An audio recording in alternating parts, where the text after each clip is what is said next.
En este nuevo video sobre análisis de agrupamiento, en lo que me voy a concentrar es en interpretar los resultados. Este video está conectado con el script número 1 de análisis de agrupamiento, en donde expliqué en qué consiste el agrupamiento jerárquico y apliqué unos cuantos métodos de agrupamiento jerárquico, algunos basados en enlace para el recálculo de la matriz de distancia y otro basado, por ejemplo, en el método de WAR, ¿no? Entonces, bueno, tengo el script 2, que es este el que voy a ejecutar ahora, y ese me voy a concentrar, como digo, en interpretar los resultados y comparar distintos dendrogramas. Aquí lo puedes leer con calma.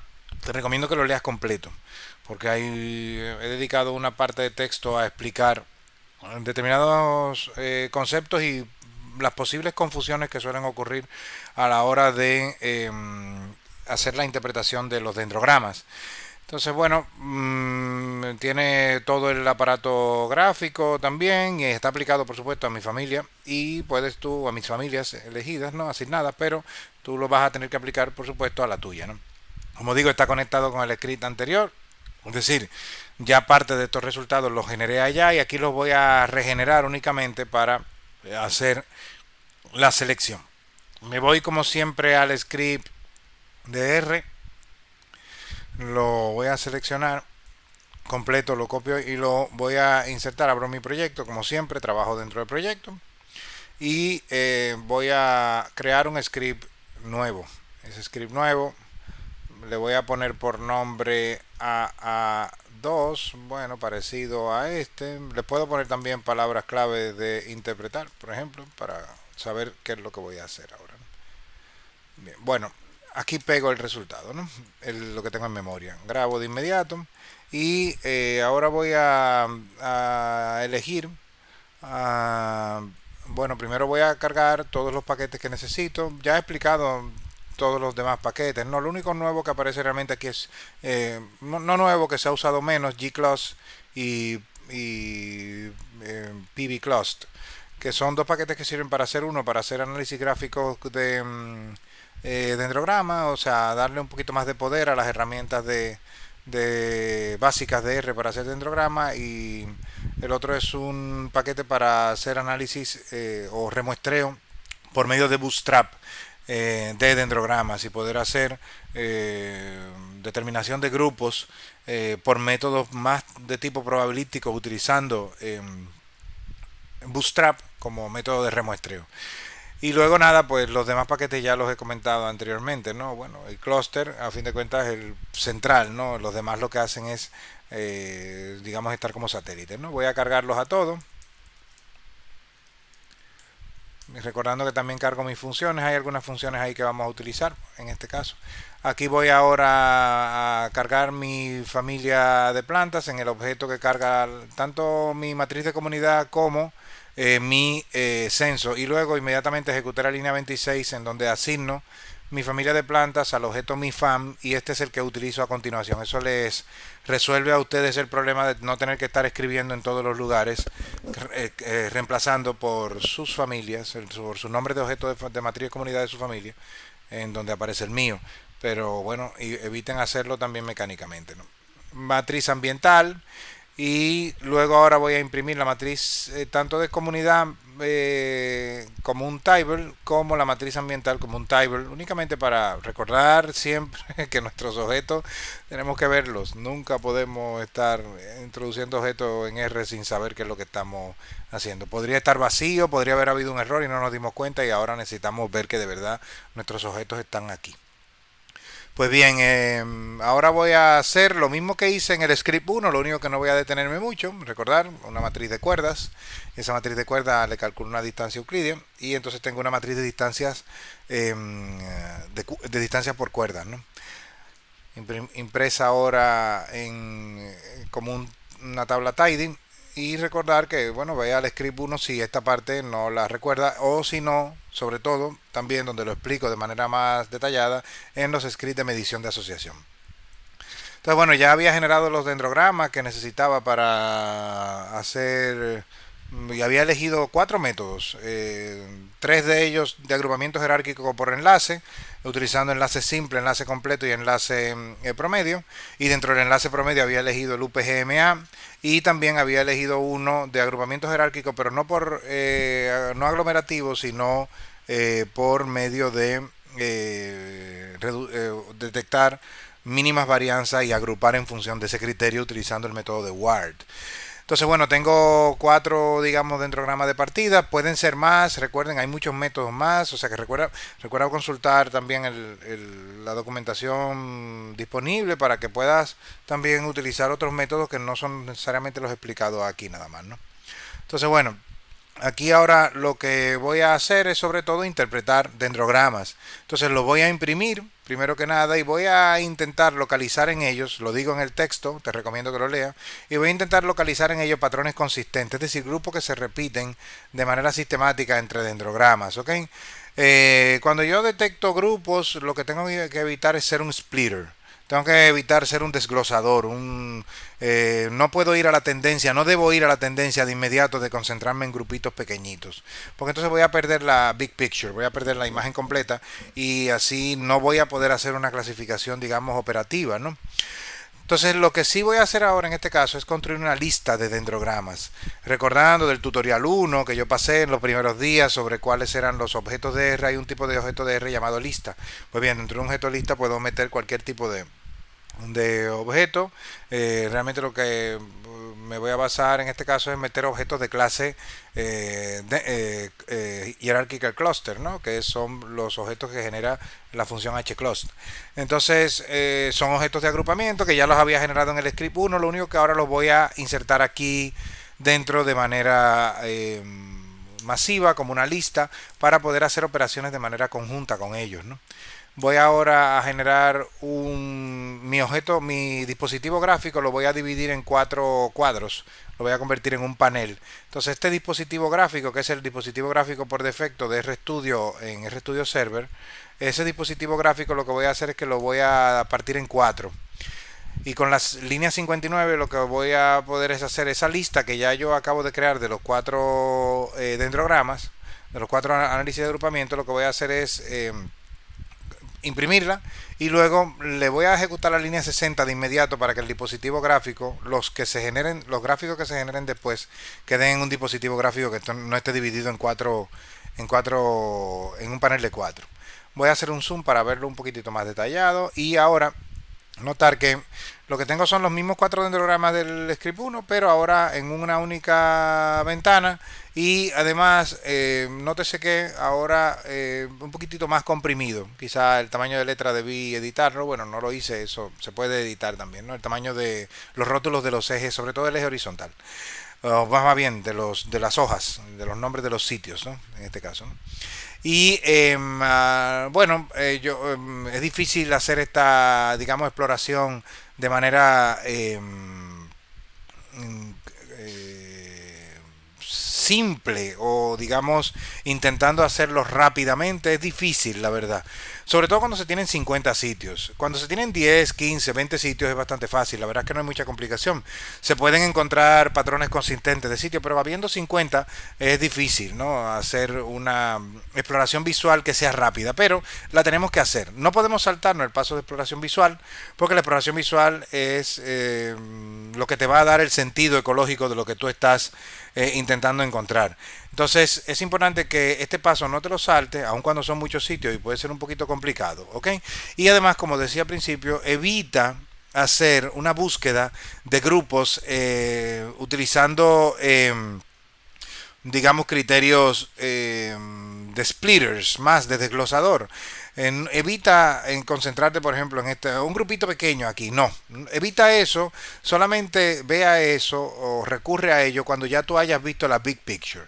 Entonces nota, en Complete, UPGMA, Word, intentaré olvidarme de single por ahora porque, como digo, normalmente es un método que se coloca habitualmente como referente, pero únicamente pero no como referente, sino como uno de los métodos utilizados. Pero como digo, siempre genera unas escaleras muy poco diferenciadas entre un grupo y otro por utilizar la distancia mínima. Entonces, son más, sin duda, más expresivos de probables patrones ecológicos los métodos, los otros métodos, ¿ok? Complete, UPGMA o WARD, ¿no? Dentro de los aglomerativos, Complete y UPGMA y WARD como método no aglomerativo, sino basado en varianza, ¿no?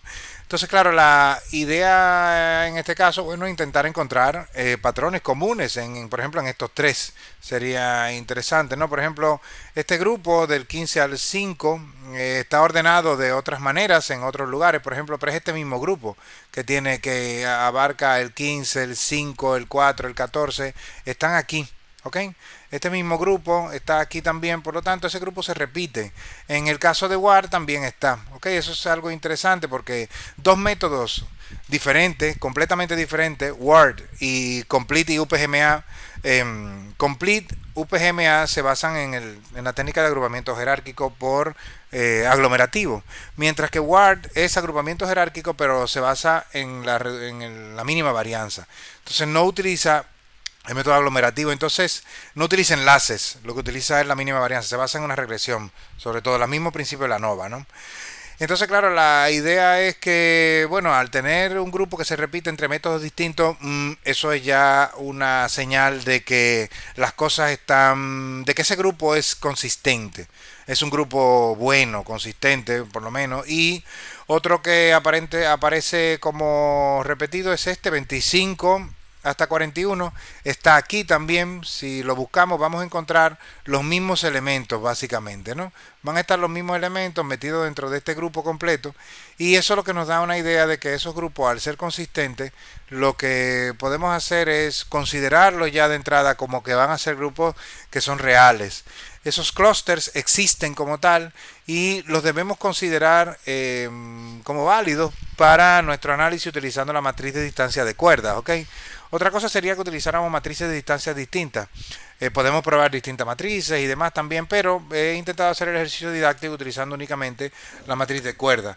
Si tenemos datos de presencia y ausencia también se pueden hacer en diagrama, solamente tenemos que convertir, o sea, utilizar nuestra matriz de distancia y aplicar nuestros métodos de distancia para los datos de presencia y ausencia. Pero en todo caso, utilizando la misma matriz de distancia, que es la matriz de cuerdas, nótese que tenemos dos grupos, dos clústeres al menos que son comunes, ¿no? O sea, están comunes entre métodos y eso es interesante, ¿ok?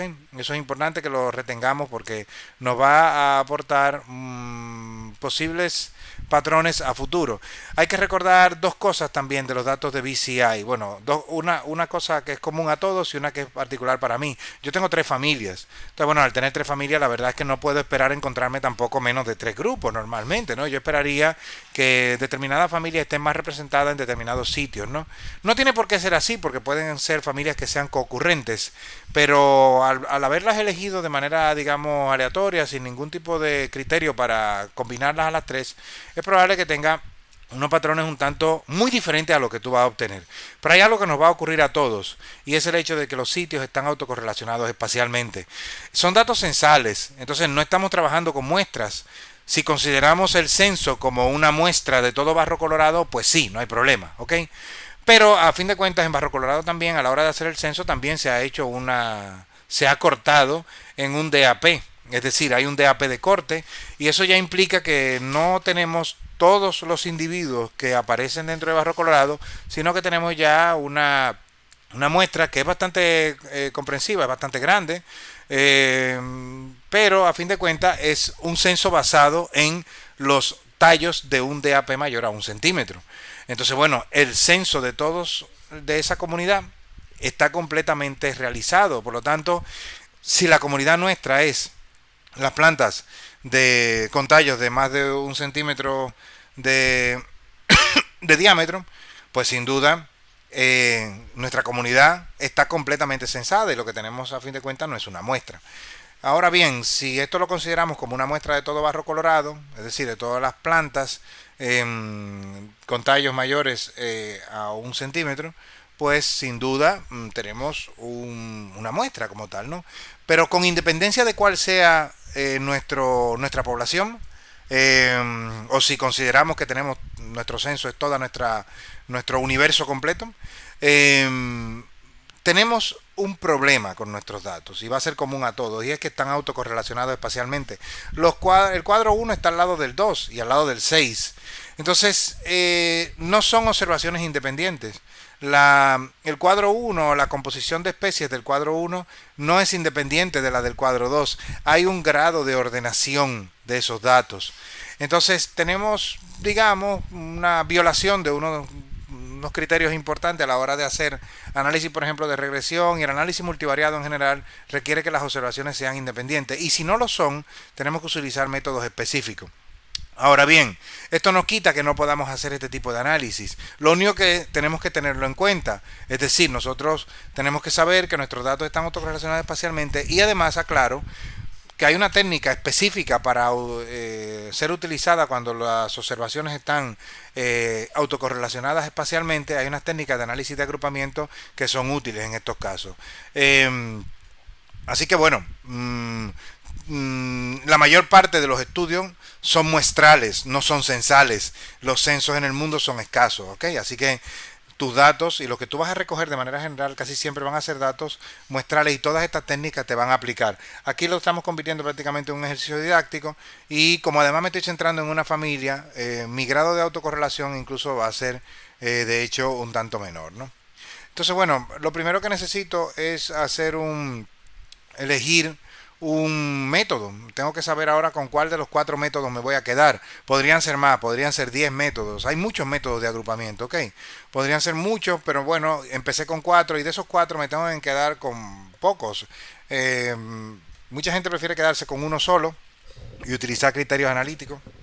Yo no hago eso normalmente. Yo prefiero quedarme con 2 métodos que sean además contrastados y que yo pueda encontrar en ellos patrones comunes. Eso lo que hace es poner a prueba mi decisión final. Y eso es interesante porque desafían bastante a los métodos tradicionales, en los que basarse, por ejemplo, en un valor de P, o basarse en un criterio absolutamente numérico, podría ser algo mecánico, quizá da seguridad, pero para mí no. En mi caso pienso que lo que hace es restarle valor a nuestro análisis ecológico de fondo, ¿no? Entonces, bueno, vamos a utilizar como un criterio de entrada, vamos a utilizar la correlación cofenética. La correlación cofenética implica usar un criterio, un estadístico, que es la distancia cofenética. La distancia cofenética no es más que lo siguiente. Si tú estás en una hoja, por ejemplo en la hoja 5, voy a acercar un poco a ver si se puede decir. En la hoja 5, tú puedes recorrer este camino hasta el nodo superior, y vas a llegar hasta la distancia 0. Bueno, esto es 0.05, 0.1, 0.15, 0.20. Si subo hasta aquí, voy a estar en la distancia 0.23. Si nuevamente vuelvo a descender, voy a otra vez a recorrer 0.23 aproximadamente, ¿no? Entonces, bueno, tengo una distancia total de 5 a 4 equivalente a 0.46 en distancia, ¿no?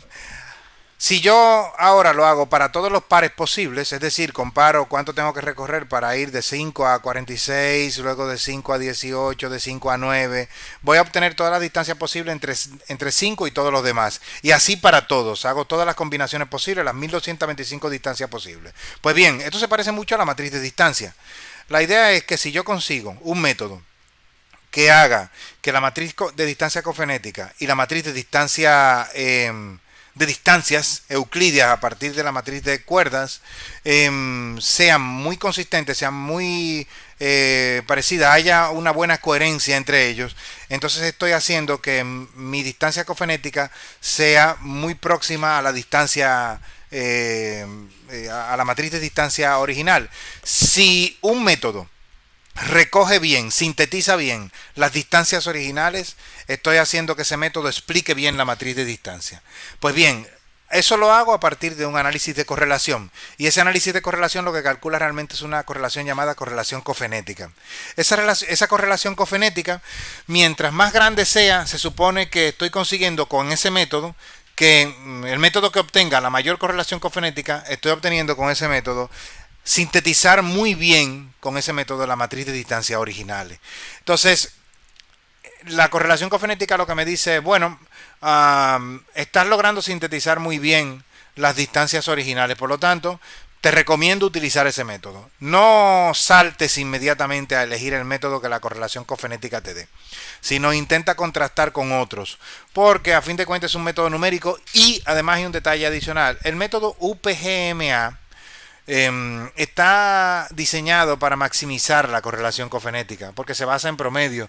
Y en el momento en el que usamos promedio, a fin de cuentas vamos a tener digamos que vamos a tener una atenuación de valores máximos y mínimos y vamos a conseguir que los valores de correlación sean mayores. Por lo tanto, el método UPGMA a fin de cuentas lo que hace es maximizar la correlación cofenética.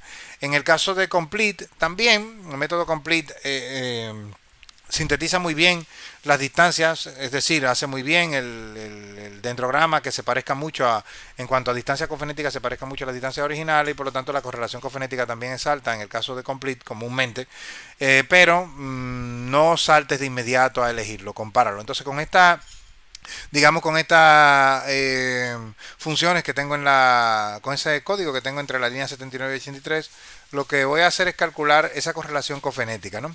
Esa correlación cofenética entre la matriz de distancia original y la matriz de distancias cofenéticas, ¿ok? Ahora voy a mostrarlo únicamente, no lo tengo que asignar a nada, simplemente quiero ver cuáles son las distancias, las correlaciones cofenéticas, perdón. Entonces estoy viendo que, por supuesto, UPGMA resulta ser el método que mejor sintetiza la matriz de distancia. Es decir, podría elegir de manera directa el método UPGMA, pero no. A mí no me interesa utilizar un único método y tampoco me interesa utilizar un método de manera analítica directa, sino que me voy a basar también en la distancia, voy a utilizar también la técnica de agrupamiento WARD, que fíjate, ofrece la correlación cofenética más pequeña, pero como se basa en un método diferente y recordando, había en ese método, entre WARD y UPGMA había clusters comunes, es decir, había consistencia en determinados grupos.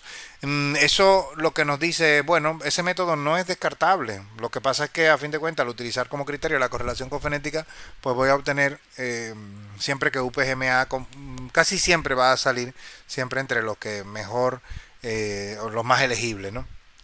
Entonces, ya que tengo dos métodos, voy a quedarme con estos dos para hacer contraste, como digo. UPGMA y WARD, se quedan estos dos como métodos elegidos. Por lo tanto, esos dos dendrogramas son los que voy a utilizar, son los dos inferiores del panel. Son los dos inferiores que, como digo, había clústeres comunes entre ellos. Y entonces voy ahora a decidir cuántos grupos. Porque nótese lo siguiente, tengo dendrogramas, pero yo no he cortado ningún árbol hasta ahora y podríamos hacer un símil como por ejemplo hacer descender un papel que oculte todo el dendrograma y empezar desde arriba. Comúnmente no nos interesa nunca empezar desde abajo porque entonces nos concentramos en grupitos muy pequeñitos y si empezamos desde arriba haciendo descender el papel vamos a comenzar a ver los grupos que hay, ¿no? Si hacemos descender un papel desde esta área vamos a ver que hay primero este grupo y luego el grupo grandote restante. Si sigo haciendo descender el papel, bueno, pues este grupo se va a dividir en dos y me va a hacer visible, por ejemplo, la hoja 46, es decir, me va a ser visible el sitio 46 contra el resto. Y así puedo ir continuando, ¿ok? Entonces voy a tener un número de grupos en función de cuáles son las distancias. Empezando comúnmente desde las distancias más grandes hasta las distancias más cortas, ¿no? Entonces, claro, eso se puede sintetizar mediante una técnica llamada anchuras de silueta. Entonces, claro, la anchura de silueta lo que hace es ver con cuántos números de grupos, si tengo 2, 3, 4, 5, 6, puedo tener de 1 a 50 grupos. El grupo 1 no tiene ningún sentido, es decir, un único grupo. No hace sentido tener un único grupo porque sería toda la comunidad. Y tener 50 grupos es tener cada hoja como un grupo. Tampoco tiene ningún sentido tener 50 grupos. Así que, aunque puedo tener desde 1 a 50, realmente lo que hace sentido es tener entre 2 y 48, entre 2 y 49. Pero tampoco hace sentido tener 48 grupos. Podría hacer sentido tener 2, 3 grupos, 4. Mientras menos subdividamos, mejor. O sea, en general yo podría considerarme más un lumper, un agrupador. Me gusta más considerar grandes conjuntos que considerar pequeños pequeños elementos, ¿no? Atomizar, desglosar demasiado, split. En este caso, ser splitter tiene consecuencias comúnmente muy nefastas porque tenemos luego que hacer muchos análisis posteriores en donde probablemente vamos a encontrar muchos patrones diferentes entre distintos, por ejemplo, métodos de análisis, ¿no? Puede ser interesante ser splitter para otras cosas, pero para este caso no es muy recomendable. Entonces, claro, hace sentido tener dos, 3, 4, 5, 6 grupos. Tener en 50 sitios, dividirlo en 20 grupos no hace mucho sentido, la verdad. Entonces, mientras menos grupos uno logre conseguir, pero que hagan sentido y que además haya consistencia entre distintos métodos, sin duda vamos a conseguir un buen resultado, ¿ok? Entonces, eso lo podemos hacer con la función que comentaba anteriormente, con la técnica de las anchuras de silueta. Entonces, lo que tengo que hacer es cada uno de mis dendrogramas, dividirlo entre los grupos, o sea, hacer un corte, cortarlo en dos y calcular el promedio de las anchuras de silueta. Es decir, cuántos son cuáles son las distancias que separan a un grupo de otro. ¿Cuáles son los valores de altura, en este caso, en el dendrograma, que separan un grupo de otro? ¿Ok?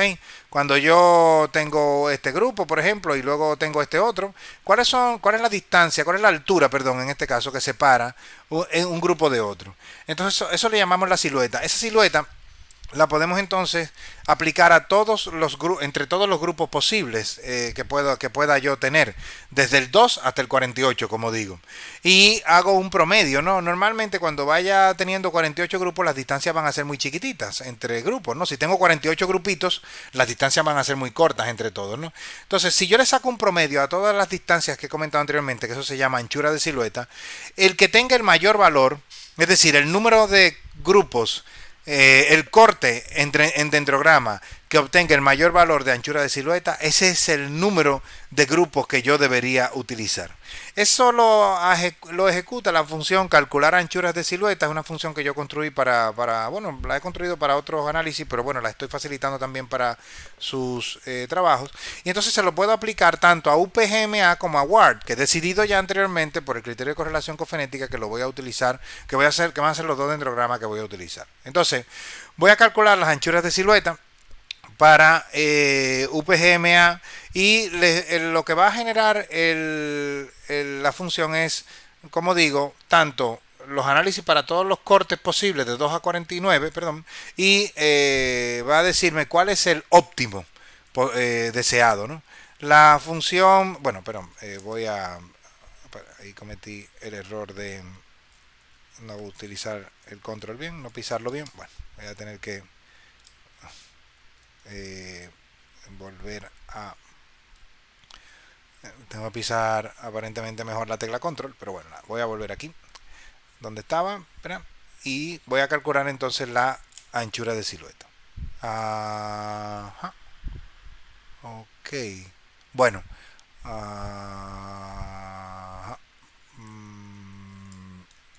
bueno, tengo aparentemente algún problema con algún código arriba, tengo que revisar. A ver, sí, pero lo había ejecutado anteriormente y me había dado un resultado apropiado. No sé si...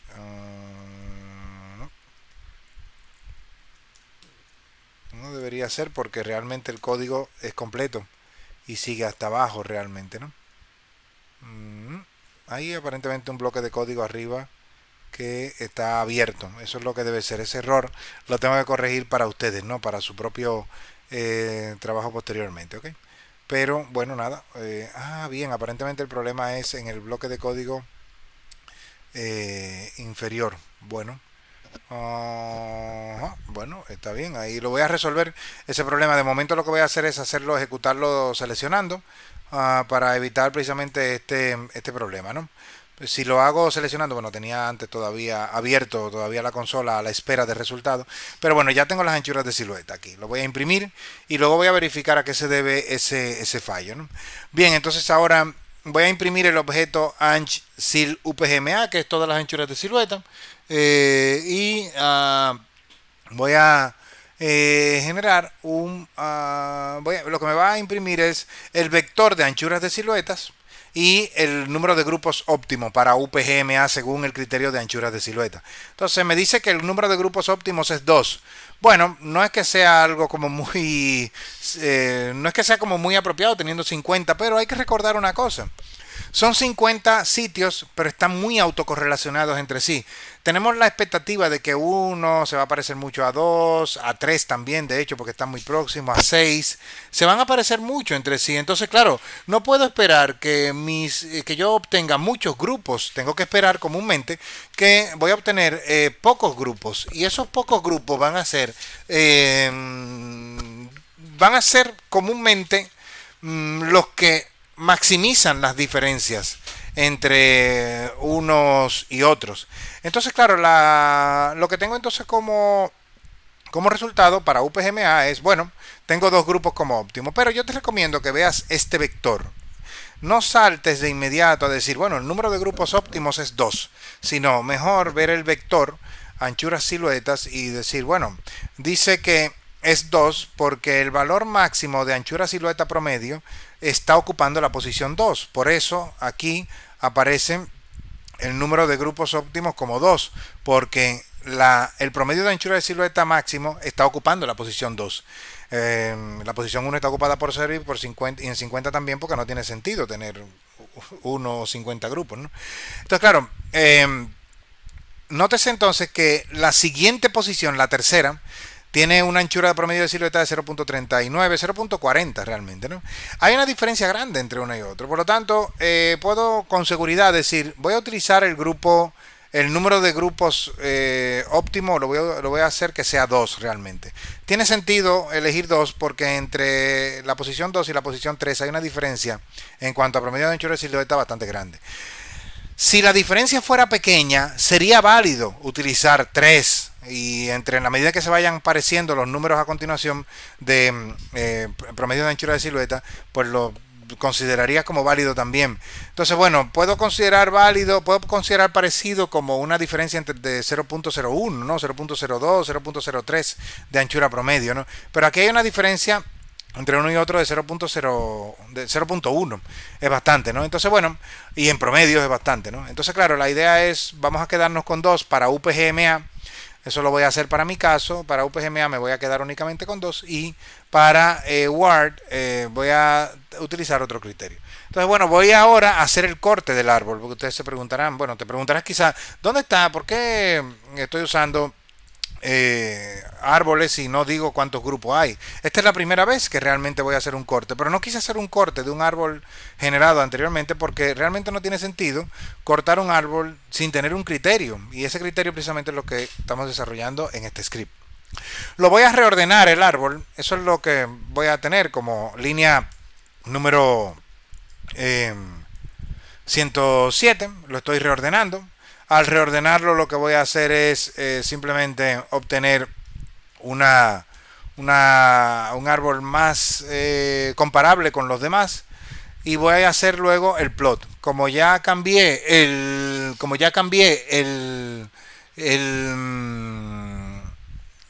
orden, no se va a parecer al original que había impreso yo anteriormente, ¿no?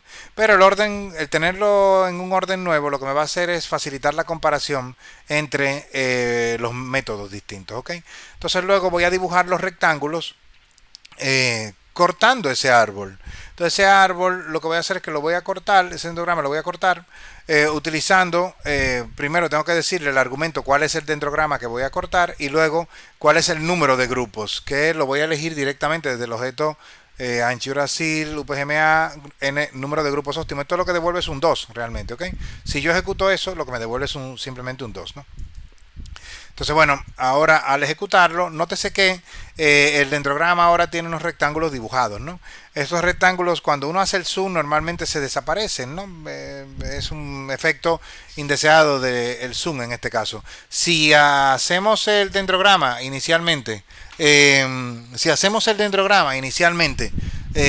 por ejemplo, haciendo el zoom de entrada, voy a, por ejemplo, a volver a plotear el dendrograma vacío. Al hacer el gráfico y hacer el zoom, ese efecto no va a ocurrir porque ya hice Ya hice el zoom, así que bueno, cuando haga el corte, los rectángulos, bueno, no pensaba que se conservaban, no, pues no se conservan, se van, los rectángulos se pierde la parte inferior de ellos, ¿no? Entonces, bueno, nada, la conservo ahora realmente igual, se parece mucho al anterior, ¿no? Es cuando podemos crear dispositivos nuevos en, por ejemplo, en RStudio Desktop, que eso ocurre, ¿no? Que no se pierden los rectángulos abajo en la parte inferior. Sin embargo, nótese que ahora tengo dos grupos que son muy desiguales entre sí. Esos dos grupos que son muy desiguales entre sí, lo digo porque tienen un número de objetos muy diferente. El grupo a la izquierda, voy a llamarle grupo 1, por ejemplo, tiene 7 sitios. Y el otro grupo tiene 43. Es un corte muy desigual y no es bueno para hacer, por ejemplo, análisis posteriormente por ejemplo, con variables ambientales, ¿ok? No es bueno para ello. ¿Por qué? Porque entonces cuando haga, por ejemplo, una prueba TestStudent y demás, o intente hacer análisis, por ejemplo, de regresión posteriormente, el tener grupos tan desiguales podría ser un problema. Entonces, bueno, este es uno de los defectos que tiene este agrupamiento, pero aún así lo vamos a seguir considerando como tal, ¿ok? Y como digo, estos números tan desiguales de sitios por grupo se debe sobre todo seguramente al haber utilizado familias que realmente que probablemente son muy dispares en cuanto a ocurrencia, en cuanto a valores de abundancia. Entonces, claro, probablemente en tu caso esto no ocurra y tengas la suerte de que no tengas grupos tan desiguales, y si los llegaras a tener, también se pueden tomar decisiones en ese momento. Para no alargar el video, yo precisamente únicamente lo dejé en ese lugar. Bien, entonces ahora, a continuación, yo lo que hago es construir un mapa de calor, le llama, ¿no? Es un mapa denominado mapa de calor que ya tú lo viste en el análisis de medidas, en los scripts de medición de asociación. Los mapas de calor en este caso lo que me van es a combinar en este script, me van a poder combinar el dendrograma con el mapa de calor. Y si antes no entendías bien las distancias, creo que este es un buen momento para entenderlas, ¿ok? Nota que los colores rosados intensos son bastante expresivos de lo que está ocurriendo en la matriz, en el dendrograma. En el dendrograma nota que estás teniendo unos sitios que están muy próximos unos a otros. En este caso serían el sitio, tengo que extender normalmente hasta abajo la observación, y además si haces un plot en una resolución mayor no te omitiría nombres de cuadros. Por ejemplo, este sitio está omitido, este es el sitio 10, pero estos dos sitios son muy próximos. Pues bien, estos dos sitios, lo que yo puedo ver aquí claramente es que son sitios que estarán a una distancia, si lo vemos en espejos, son estos dos mismos. Y nota que están a una distancia de color rosado intenso, a una distancia muy corta. Por supuesto, están en una rama en donde los valores de altura de ese dendrograma son muy pequeños, y a fin de cuentas la altura del dendrograma está correlacionada con los valores de distancia. Entonces, claro, lo que tenemos a fin de cuentas es que los sitios que están muy próximos entre sí tienen en el mapa de calor coloraciones de color rosa algo más intensa. En la medida en que se pierde intensidad, se va aumentando la distancia, y si se pasa a los colores azules y sobre todo al azul intenso, las distancias son enormes. Eso es lo que nos quiere decir esto. Por ejemplo, entonces ahora, fíjate que entre estos dos sitios, por ejemplo, bien, lo podemos ver tanto por el margen izquierdo como por el margen superior, podemos ver que hay una separación grande, es decir, se vuelve azul. Si lo vemos por ejemplo en esta parte, también vemos que la línea azul está presente. Esa línea azul lo que está enmarcando la distancia entre este sitio y este otro, ¿ok? Estos dos sitios están muy distantes entre sí, ¿ok? Entre este sitio y este otro, y luego ese cuadro, y luego el otro cuadro, y el otro cuadro, y el otro cuadro, lo que nos está diciendo es que este sitio está muy distante del resto. Por lo tanto, lo que estamos viendo claramente es que este sitio podría estar próximo a, por ejemplo, estos que le quedan a su izquierda, pero aquellos que le quedan hacia su derecha, o en el caso del dendrograma visto por el margen izquierdo, los que le quedan hacia abajo son sitios que están muy distantes de él. Claro, evidentemente es así. Este sitio, que es el borde de este posible clúster, ¿no? lo que está es separado a una distancia enorme del resto de la comunidad, que es este valor de aquí arriba. Por lo tanto, lo que estoy realmente graficando, lo que estoy pudiendo ver en el mapa de calor, es las distancias reflejadas claramente de un sitio a otro en cuanto a su composición. Entonces, claro, es un buen punto para uno, por ejemplo, reflexionar sobre las distancias, pero también lo que interesa también es ver, sobre todo en el mapa de calor, dónde se forman esos grupos. Esos grupos deberían coincidir con los grupos que cortó el método de las anchuras de siluetas y que luego corté con la función hrect de establecer los rectángulos dentro del dendrograma. Nota, hay aquí un grupo, ese era el grupo de los de los siete sitios.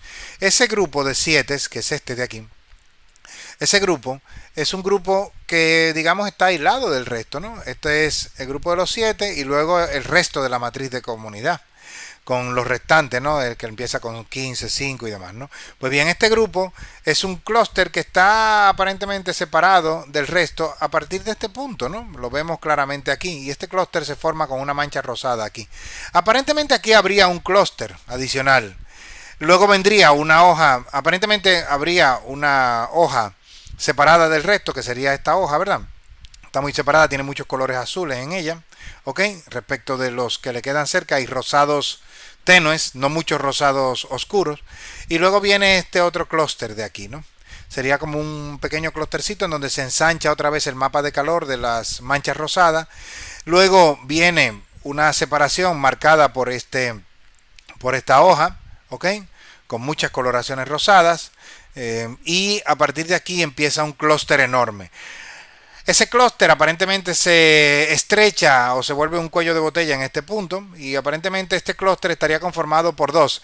Está separado en este punto, ¿ok? En este punto concretamente donde eso ocurre, en donde aquí se separa el clúster grande, conjunto, el clúster enorme, que es, digamos, el conjunto que empieza justo en esta rama, en donde se separa precisamente y tiene estos dos que formarían un microclúster. Esta rama que separa, más bien voy a utilizar esta, que separaría más bien este pequeño clústercito de aquí con este clúster grande de aquí. Pero no interesa separar mucho uno y otro. No interesa separar tanto ese clúster grande en microclúster, porque realmente ya vimos que las anchuras de silueta no nos recomiendan tener esos valores, y además tendríamos, si utilizamos un número de clúster de 4, 5, 6, tendríamos grupos que estarían representados por un único elemento. Por ejemplo, este elemento quedaría representado como un único clúster. Eso hace sentido si estás dispuesto a hacer análisis posteriormente específico para ese sitio, ¿ok? No es que no sea válido, sino que para evitar atomizar el análisis inicialmente, no es recomendable comenzar a trabajar con clústeres representados por un sitio, que de hecho no son clústeres como tal, es un sitio que queda aislado. Pero si te interesa la singularidad de ese sitio, que realmente es el sitio 46, si te interesa la singularidad de ese sitio, entonces te interesa ver cuáles son los que quedan aislados. Por ejemplo, esta es una hoja aislada, esta es otra hoja aislada. Esta es una hoja también completamente aislada, el 46. Por lo tanto, te interesa ver qué es lo que pasa en esos lugares. Si te interesa analizarlo de manera aislada, si es que te interesa ver qué es lo que pasa en esos sitios, ¿no? Te recuerdo que estos gráficos, cuando los imprimas con el zoom de RStudio, no te permite verlo, pero cuando por ejemplo, los grabes en un archivo PNG con una resolución grande, por ejemplo, con anchuras de píxeles, por ejemplo, de 1920 por 1080, pues va a obtener todos los números que te faltan aquí en este lugar, ¿no? Pues bien, voy a cerrar este análisis y ahora del mapa de calor, y ahora me voy a concentrar en hacer lo mismo pero para WARD. Entonces voy a intentar buscar esos grupos que yo decía que son consistentes entre un método y otro. Haciéndolo para WARD, voy a el mapa los promedios de silueta. Lo que me recomienda con el método de WARD es que el número de grupos óptimos es 2 también, y diría, bueno, si son 2 también, pues vamos a tener el mismo problema, ¿no? Vamos a tener 2 grupos como óptimos, ¿no? Pero nota un detalle. Yo nunca recomiendo utilizar el valor n grupos óptimos como mecánicamente, porque nota que el vector de promedios de anchura de silueta lo que nos está mostrando es que la posición 2 es el valor máximo. Sí, es cierto, el máximo de anchura promedio, de anchura de silueta promedio, ocurre en la posición 2, por eso recomienda a 2 como número de grupos óptimos. Pero, ¿qué diferencia hay entre elegir 3 si lo que hay es una diferencia de 0.01 de valor de promedio de anchura de silueta? Por lo tanto, no tiene sentido elegir solamente a 2, tendría sentido elegir también a 3. Y es más, hace más sentido porque hace más contraste con el método anterior. Elegir 4, pues no parece muy razonable porque pasaríamos a elegir un promedio de anchura de silueta en donde hay un salto grande, ¿no? De 0.34 pasamos a 0.29, hay 0.05 promedios de anchura, valores de promedio de anchura de silueta entre uno y otro, ¿no? A partir de ahí suelen descender los valores de promedio de anchura de silueta y por lo tanto nunca ocurre que salta y aparece aquí nuevamente un valor de anchura de promedio parecido al máximo en números de grupos pequeños, ¿no? Pues bien, ahora yo digo, bueno, pues voy a elegir a WAR y lo voy a mostrar tanto utilizando un número óptimo, es decir, el número óptimo 2, como el número óptimo 2 más 1, 3, por ejemplo, ¿no? Entonces voy a hacer el plot, primero que nada, del dendrograma reordenado de WAR. O sea, primero lo genero, lo reordeno, hago el plot de ese dendrograma, recordando que me concentro sobre todo en encontrar esos grupos que son consistentes. Decía que este se repite entre un método y otro. Vamos a ver cómo WAR ahora maneja el grupo enorme que UPGMA considera como uno solo. Al dividirlo deberían ser los dos iguales, ¿no? Al hacer la división, pues no. Ahí está la cuestión, y es porque precisamente WAR, con el método de WAR lo que estamos dividiendo es a partir, como siempre digo, utilizar una hoja que vaya ocultándome el dendrograma y yo vaya visibilizando. Si bajo una hoja que me oculta todo el dendrograma y visibilizo, lo que veo es un primer nodo o un borde que lo que hace es dividir en dos partes prácticamente iguales el dendrograma. Sería interesante si lo que me interesa es cumplir con algunos requisitos estadísticos, pero pierdo. El problema es que aquí pierdo la consistencia entre UPGMA y WAR. Entonces, claro, además, como luego tengo métodos probabilísticos con lo que voy a intentar comprobar si los grupos que detecté originalmente como comunes entre WAR y UPGMA son consistentes, pues me interesa ver si al dividir en 3 este grupo va a quedar aislado. Y sí, de entrada te digo que sí, porque si vas bajando la hoja y descubriendo el dendrograma, notarás que entonces este grupo ahora se va a partir en dos. Este grupo va a quedar dividido en este conjunto enorme de 46 hasta 8 y luego el de 15 a 5, que como vimos en el método UPGMA ese grupo existe como tal, ¿no? Así que bueno, voy ahora a hacer el plot otra vez vacío y luego voy a dividir en 3. Nota que estoy utilizando anchura de silueta, grupos óptimos, o sea, anchura de silueta WAR, n grupos óptimos, esto vale 2 realmente, y le sumo 1, sería 3. Estoy dividiendo en 3 grupos. Y bueno, claro, estoy viendo que tengo 3 grupos ya. ¿Cuál es el problema de tener 3 grupos? Que tengo números desiguales. Aquí voy a tener únicamente 7 lugares, o 6, perdón. 1, 2, 3, 4, 5 lugares, perdón. Aquí voy a tener, me parece recordar que 20 y en otro voy a tener 25 para completar los 50. Esos desbalances enormes son muy malos para el análisis estadístico, pero como te digo, me aplica o me pasó a mí con mi familia. A ti normalmente no tendría que ocurrirte.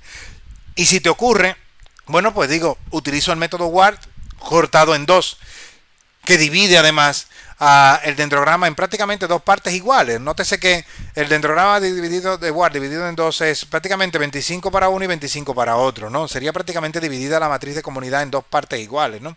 En 2 números de sitios iguales, 25 y 25 aproximadamente, no recuerdo si era así, ¿no?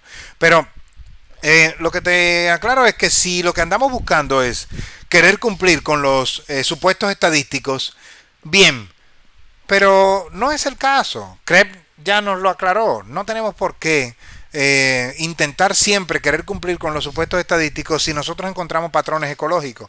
Y de entrada te adelanto que teniéndolo dividido, por ejemplo, a WAR en 3 grupos, voy a conseguir patrones que hagan sentido ecológico para 3 familias que son tan diferentes entre sí realmente, voy a encontrar un sentido ecológico mayor que dividiéndolo en dos, ¿ok?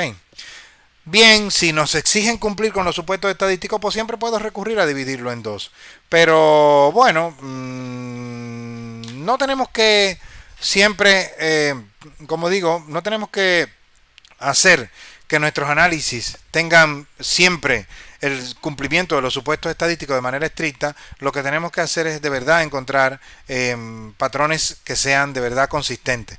Y precisamente lo que hacen los métodos que voy a mostrar a continuación es eso, ¿no? Te voy a mostrar también el mapa de calor de Ward. No me voy a detener mucho en él porque realmente lo que hace es mostrar el mismo método que anterior. Lo único que fíjate, ahora hay una cuestión interesante. Aquí es lo único que voy a destacar. Esa hoja se nota que claramente divide el dendrograma en dos. Esa hoja es el límite entre el grupo de la izquierda y el grupo de la derecha, los dos grupos grandes. Ward tiene esa ventaja. Al basarse en minimizar la varianza, realmente hace unas segmentaciones que podrían ser más útiles para nosotros, ¿no? Y nota también que aquí se vuelve un cuello de botella este lugar. Y de hecho Ward haría sentido con 4 clústeres. Un clúster enorme, luego un clúster de tamaño mediano aquí, otro clúster aquí en esta área y luego otro clúster en este otro borde. ¿Cuál es la desventaja que tiene? Que por ejemplo este grupo guarda similitudes con este grupo. Nótese que al comparar los valores de alturas del dendrograma, bueno, en este caso no estoy comparando valores de altura del dendrograma, estoy comparando valores de distancia en los colores. Nótese que al comparar los valores de distancia de estas hojas, de estos sitios, comparados con estos que están dentro del otro clúster, se guarda cierta similitud. Entonces, bueno, Ward tiene ese pequeño inconveniente, pero Ward lo que hace es que a fin de cuentas, al basarse en varianzas, maximiza el borde en donde se produce el corte entre un grupo y otro. Entonces, bueno, es útil para precisamente segmentar. Así que bueno, lo que va a ocurrir normalmente con Ward es que este grupo va a guardar cierta similitud en cuanto a especies y en este caso a la abundancia de especies normalizada con este otro grupo, ¿no? Bien, entonces yo ahora lo que digo, bueno, puedo decir, voy a elegir a UPGMA con 2, WAR con 2 y WAR con 3. Pero también hay un método adicional para seguir haciendo comprobaciones y ver si realmente estoy obteniendo grupos con sentido. Entonces, lo que voy a hacer es, voy a comprobar ahora, a ver, a través de un método denominado remuestreo por bootstrap, es decir, remuestreo por bootstrap, lo que va a hacer es utilizar la técnica del bootstrap, que es, si tienes una muestra, tú puedes esa muestra tomarle submuestras y aplicar técnicas estadísticas sobre esas submuestras. Y luego, de esos estadísticos que tú calculaste, que en este caso, por ejemplo, podría ser un estadístico de prueba, por ejemplo, de la prueba TED-Student o de lo que sea, no importa, o la media, etcétera, ¿no? Tú puedes luego obtener cuál es el patrón que obtienes de manera global y decidir cuáles son, o calcular cuáles son los valores de probabilidad de éxito o de fracaso de haber obtenido, por ejemplo, el resultado de una prueba estadística. Ejemplo, una prueba estadística en donde te interesa saber si vas a rechazar o no la hipótesis nula. Tú te basas en un valor de probabilidad, realmente es la probabilidad de haber obtenido el resultado por azar, ¿no? Pues bien, y en el caso de la prueba TED-Student lo que estás evaluando es homogeneidad de medias, ¿no? Pues bien, si lo haces por un método bootstrap, tú lo que estás diciendo en otras palabras es, bueno, estoy utilizando el método bootstrap porque mis observaciones no siguen una distribución normal. Y es un método que se utiliza normalmente para cuando mis datos no siguen los principios de la estadística paramétrica. Entonces, tú lo que normalmente obtienes con el método bootstrap es hacer un submuestreo de muchísimos submuestreos combinando distintas observaciones para luego hacer cálculos comúnmente de probabilidades sobre ello. O, si no, otra de las aplicaciones, cálculos de intervalos de confianza. Es, digamos, la aplicación más común para la cual se utiliza el método de bootstrap. Y cuando tú realmente calculas intervalos de confianza, tú realmente lo que estás calculando es en cuáles son los valores mínimo y máximo de acuerdo a un nivel de confianza que tú fijas como bueno para ti, por ejemplo, 95% de nivel de confianza, tú estás diciendo cuál es el rango en el cual fluctuarán ese valor que tú estás obteniendo, ese estadístico que tú estás obteniendo. Entonces, una de las aplicaciones más comunes, de hecho, del método Bootstrap es esa realmente. Pues bien, en este caso lo vamos a aplicar para obtener unos valores de probabilidades. Y esos valores de probabilidades lo que vamos a hacer es utilizarlo para decidir cuál es la probabilidad de que un clúster realmente sea realmente un clúster.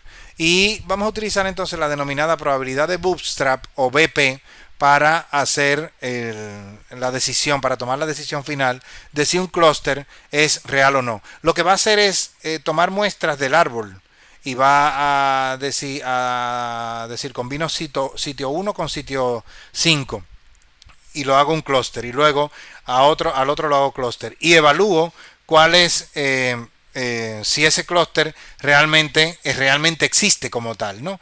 Luego tomo de tamaños también similares, tomo otro de 2 y 48, luego de 2 y 48 y sigo haciendo lo mismo, ¿no? Podría hacerlo de 25 a 25, 5 a 25, 5 a 45, ¿no? Pues bien, al hacer esos submuestreos, luego al final del todo, lo que evalúo es la probabilidad de éxito de que ese clúster se haya mantenido como tal.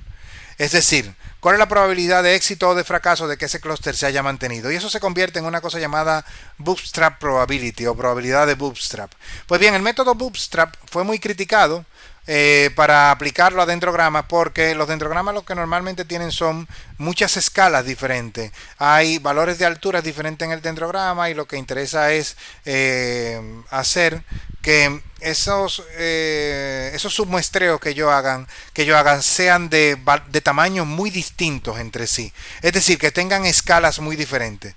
Entonces, al final, lo que se aplicó o se desarrolló como técnica más avanzada incluso que el Bootstrap Probability o el remuestreo por Bootstrap fue hacer un remuestreo por Bootstrap multiescalar, en donde yo hago muchísimas combinaciones posibles de submuestreos de múltiples tamaños diferentes. Entonces combino 3 hojas con 47 en una permutación, en la siguiente lo hago 45 con 5, luego, y cambio muchas veces la escala. Al hacer los cambios de escalas repetidas veces, muchas veces, voy a obtener también valores de Bootstrap, valores de probabilidades de Bootstrap, pero voy a obtener ahora una nueva probabilidad que es unos valores de probabilidad de Bootstrap aproximadamente insesgadas. Y esas probabilidades aproximadamente insesgadas se llaman en inglés approximately unbiased, el AU. Esos valores de AU son mucho más, aparentemente más certeros a la hora de evaluar la probabilidad de éxito o de fracaso de un clúster, de que un clúster de verdad exista. Y esos valores de AU son valores mucho más fiables de usar. Son muy utilizados en los análisis filogenéticos y si te dedicas a estos tipos de análisis, te recomiendo que comprendas bien el Bootstrap de manera sencilla, explicado inicialmente en qué consiste y luego pases a entender cuál es el valor añadido que hace, que aporta el criterio de multiescalaridad para hacer que el valor de probabilidad de Bootstrap sea lo más insesgado posible. Pues bien, ahora lo voy a aplicar. Eso es todo lo que estoy explicando en ese texto. Voy a generarlo y esto lo que va a hacer es va a hacer muchas permutaciones, va a hacer muchas submuestras de tamaños distintos, 1000, y va a generar un dendrograma nuevo utilizando, primero genera el dendrograma nuevo utilizando el método UPGMA average. Ese es el método de agrupamiento jerárquico que va a utilizar y luego la distancia que va a utilizar es la distancia euclidia, o sea que por lo tanto va a generar ese dendrograma. Primero que nada es como si aplicáramos Hierarchical Cluster a nuestra matriz nuestra matriz normalizada, pero hay que tener en cuenta un detalle y es que mi matriz, nótese que está transpuesta. El método PVClose, que está implementado dentro del paquete PVClose, que es el que hace lo de el remuestreo por bootstrap multiescalar, este método requiere que la matriz esté transpuesta, es decir, que los sitios pasen a columna y las especies pasen a filas. Entonces, yo lo aplico para, primero él va a hacer el hierarchical clustering, es decir, el método de agrupamiento, el agrupamiento jerárquico por promedio, aglomerativo por promedio, el UPGMA, y lo que estoy definiendo aquí es decirle que utilice una semilla fija para que el resultado sea reproducible. Si tú ejecutas esto, a ti te va a dar lo mismo. Entonces, dependiendo de cada corrida que tú hagas, va a haber un resultado diferente. Si tú quieres que tu resultado sea reproducible, fija una semilla, ¿ok? Fíjala en un valor que tú quieras. No importa, puede ser el valor que tú quieras, es un número entero lo que hay que colocar allí, ¿no? Entonces, ese resultado lo que va a hacer es reproducible. Entonces, claro, lo que tengo es un dendrograma ahora cortado en unos grupos que van a tener unas probabilidades de bootstrap y unas probabilidades de bootstrap insesgadas o aproximadamente insesgadas, que va a ser reproducible tantas veces como se ejecute. Pero si no defines un iSeed, cada vez que ejecutes este dendrograma, cada vez que ejecutes esta función, te va a arrojar un dendrograma completamente diferente, ¿ok? Entonces ahora también nota que puse como argumento parallel true. Lo que va a hacer es aprovechar todos los núcleos del CPU. Lo va a aprovechar y para ejecutarlo en paralelo, que es bastante más rápido. Voy a hacer el plot primero del dendrograma. Luego voy a hacer que ese dendrograma, le voy a hacer un zoom primero al plot. Luego voy a hacer que ese dendrograma tenga unas líneas en las áreas donde los valores de AU, que son los rojos, nótese que aquí lo indica, no, los valores de AU sean mayores que 0.91 o en tanto por ciento, 91%, le está indicando aquí, que son valores de P, de probabilidades en este caso, en porcentajes, ¿no? Entonces, aquellos que sean mayores de 0.91, o sea, de 91%, van a estar marcados con un cuadro azul, y aquellos que sean mayores de un 95% van a estar marcados con una línea roja aquí debajo. ¿Qué es lo que significa mayores de 91 y mayores de 95? Lo que significa es, con algo que sea mayor de 91 y aplicando un bootstrap, un remuestreo por bootstrap multiescalar, lo que estoy diciendo es la probabilidad de que este clúster exista es de un 91%. ¿Qué es lo que significa esto? Que si ejecuto esto 100 veces, 91 veces ese clúster va a aparecer como clúster real. Eso es lo que significa el remuestreo por bootstrap multiescalar. Y en este caso que es bastante insesgado. Entonces, eso es lo que significa ese 91. Y el 95, lo mismo. El 95% de las 100 veces que lo ejecute va a salir como clúster. Llevándolo al lenguaje, digamos, humano, lo que podríamos decir es, bueno, tengo algo de seguridad de que ese clúster es realmente un clúster real, ¿ok? Le voy a dibujar las líneas, como dije, y los cuadros, para que se pueda ver un poquitito más claro. Bueno, la línea inferior no se dibuja, lamentablemente, la línea, perdón, azul, y nótese además que lo separa bastante de aquí, ¿no? En el pequeñito, quizás está mucho mejor, nótese, bueno, lo voy a hacer, quizás si lo redimensiono se cambia mucho, pues no, la verdad es que no cambió mucho. Voy a intentar cambiarle la relación y lo voy a plotear nuevamente, ok, voy a hacer el plot a ver si mejora, ¿no? Voy a hacer el plot de él desde cero otra vez, únicamente el plot, no voy a hacer nuevamente el PVClose, sino únicamente el plot, las líneas y los rectángulos. Ahora se ve un poquitito mejor allá, al menos en el reducido. Lo único que los números no se ven bien, ¿no? Es que lamentablemente yo diseñé esto en desktop y no me acordé que en RStudio Server no se pueden crear dispositivos independientes, ¿no? Pero bueno, en todo caso, voy a intentar usarlo aquí. Nótese, la línea roja lo que hace es que va del 6, realmente lo que va es del 6 al 14, porque es la rama cuyo nodo de separación tiene un valor de 95 por ciento, y los azules donde haya un 91% o más, ¿no?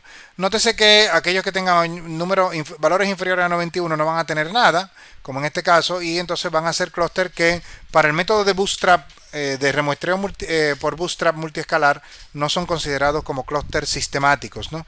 Entonces nótese, bueno, aquí tengo el clúster que decía que en UPGMA y WARD me sale, bootstrap también lo considera, aunque no para no en valores de probabilidades insesgadas de 95%, sino de 91%, pero bueno, es sistemático y es consistente. Nótese también que este clúster que WARD lo identifica como tal, como un clúster, se considera como tal, lo único que WARD lo considera desde este punto, desde el 46 hasta el 20. Y luego WARD considera como clúster del 9 en adelante. Lo que me está reflejando esto es que con el método UPGMA, nótese, estoy obteniendo una consistencia grande con el método WARD. Por lo tanto, el método WARD no parece ser tan malo para nuestros análisis, aun cuando tuvo una correlación cofonética pequeña. Entonces, realmente parecería que el método WARD, aplicado incluso a un dendrograma hecho por Average, o sea, por UPGMA, aplicando el remuestreo por bootstrap multiescalar, estoy obteniendo más o menos un dendrograma como el que obtuve para WARD, para la técnica WARD. Así que es interesante porque obtengo realmente unos 5 grupos. A mí no me gustan los grupos muy atomizados, por supuesto, porque es dividir mucho sin necesidad, pero al menos con valores de probabilidad alto obtengo estos 3 grupos, ¿no? Esos 3 grupos y otros que quedan como al margen, ¿no? No quiere decir que lo que tengo que hacer es utilizar estos como los grupos indiscutibles, no. Aquí siempre estamos discutiendo y refutando. Lo interesante es someter a prueba nuestras aproximaciones iniciales o nuestras aproximaciones finales, no importa, hay que someterlas siempre a prueba, ¿no? Entonces, bueno, pero la idea es que, bueno, se acercó bastante. Ahora lo que, en lugar de utilizar un dendrograma UPGMA, lo que voy a hacer es utilizar un dendrograma WARD. Aquí la expectativa es que haya una atomización muy grande, porque WARD normalmente tiene distancias un poquitito más homogéneas globales para hacerlo las segmentaciones y podría atomizarlo mucho. Lo voy a ejecutar.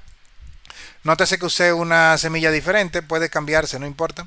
Y luego al final de que termine de ejecutarlo en los 3 núcleos, tiene 4 la máquina, reserva 1 para los procesos del sistema operativo. Y ahora lo que voy a hacer es hacer el plot finalmente en la línea 200 y nótese que, bueno, tengo los mismos valores mostrados, ¿no? Y luego voy a poner tanto la línea como los rectángulos. Las líneas azules me muestran este grupo, ya lo había WARD identificado como un grupo, ¿ok? Así que este grupo es consistente para WARD. Y este grupo WARD originalmente lo identificamos como tal, ¿ok? Ese fue un grupo que lo identificamos como WARD. El grupo de 1525, en el caso de utilizando el remuestreo por bootstrap multiescalar, no salió, ¿ok? No salió, así que bueno, hay un detalle, el que abarca los 15, 5 y demás, no salió como tal, ¿ok? Así que bueno, interesante, pero no lo pudimos considerar como tal en este método, ¿ok? Pero sí al menos sabemos que hay 2 grupos como mínimo que en WARD son consistentes, que son del 46 al 16, del 25 al 41, como tal, ¿no?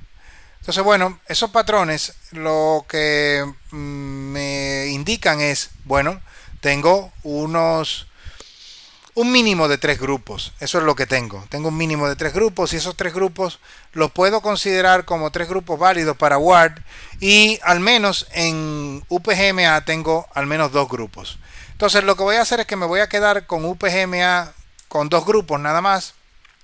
Bien, podría incluso considerar 3, pero el problema que tendría es que si considero 3 de manera mecánica me va a considerar hojas o sitios individuales como grupos y no lo quiero. Y lo voy a asignar a un objeto llamado grupos UPGMA K2. Eso lo voy a convertir en un factor utilizando la función coctree. O sea, cortar el árbol, el árbol, en este caso el UPGMA, en dos grupos. Eso lo que hace es que lo corta, genera un vector en donde me dice que el sitio 1 está en el grupo 1, el sitio 2 está en el grupo 1, el sitio 3 está en el grupo 2, el sitio 4 está en el grupo 2, el sitio 5 está en el grupo 2, el sitio 6 está en el grupo 2, el sitio 7 en el 1 y así sucesivamente hasta llegar al sitio 50. Solamente en dos grupos. Ese vector yo solo puedo luego poner a la matriz ambiental. Voy a ejecutar un conteo de cuántos hay de cada uno. Hay 43 del grupo 1 y 7 del grupo 2 en UPGMA. En Ward lo que voy a hacer es, como digo, quedarme con 3 grupos. Y no son los 3 grupos del remuestreo por bootstrap multiescalar, sino son los 3 grupos de la función coctree, ¿ok? De las que vimos en el plot con los rectángulos rojos allá arriba, ¿no? Lo voy a convertir en factor y luego voy a hacer una tabla para ver cuál es la distribución de sitios por grupo. En el grupo 1, 20, en el grupo 2, 5 y en el grupo 3, 25. Como les decía, esto se debe sobre todo a que tengo familias muy diferentes incluidas en ello, ¿no? Y esto sin duda lo que tiene es un impacto fuerte sobre los análisis estadísticos, pero por el momento me va a dar igual, no lo voy a considerar a sabiendas de que tengo ese problema, ¿no? Y nótese también que estoy guardándolos al final, lo voy a guardar como objetos RDS, ¿ok? No los estoy guardando como .rdata, los estoy guardando como objetos RDS y los voy a guardar en mi carpeta y allí los voy a dejar, ¿ok? No lo hagas de manera mecánica, la asignación de nombres, porque tus nombres podrían ser diferentes. Así que bueno, los nombres de objetos y los nombres de archivos serán diferentes probablemente en tu caso. Y esos archivitos van a quedar allá para yo luego utilizarlos posteriormente en el script 3, en donde ya allí voy a comenzar a hacer análisis estadístico con variables ambientales. Pues bien, elegimos cuántos elegimos qué método. En este script, recapitulando, vimos los métodos gráficamente que ofrecen, ¿ok? Que ofrecían. Vimos cuáles son los métodos que debo elegir como métodos apropiados. Elegimos esos métodos apropiados a partir de correlación cofonética, pero utilizando también un criterio de contraste, y por lo tanto UPGMA salió como elegido, pero también Ward también, por lo tanto salió por ser el de contraste. Y también elegimos cuántos números de sitios por cada uno de los tipos de métodos, cuántos números cuántos grupos, perdón, me recomienda el método de promedio de anchura de silueta crear para cada uno de los métodos de agrupamiento que ya elegí como los que voy a usar, ¿no? Que en este caso UPGMA y Ward.